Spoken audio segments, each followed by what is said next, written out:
работает? Да. Можете взять в руку, попробуйте провести, просто насколько это удобно. Если смачиваются микрофибры, вы включите.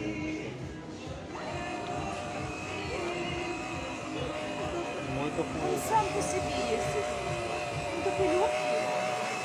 Вот еще здесь сюда, да. И покажи, какой комплект насадок там еще Натирает идет. пол ну, если смочить, он будет и мыть, наверное. Или там вода туда можно заливать? Нет, когда смачивается микрофибры. А, просто смачивается.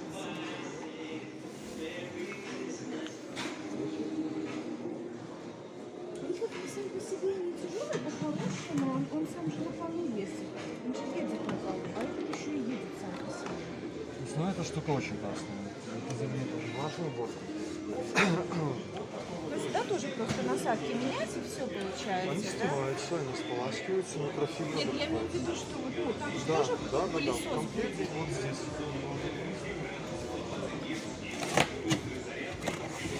У вас будут щелевые мебельные насадки, ну это стандарт. Это все входит в стоимость этого пылесоса. То есть щелевые мебельные насадки.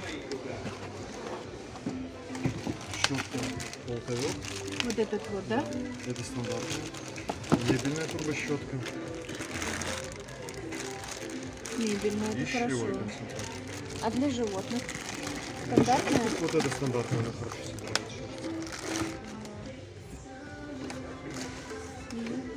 А как вот фильтр? Он не забивается волосами? Вот просто Нет, до фильтра волосы не доходят. Они останавливаются, у вас специальная сетка стоит для легкого мусора.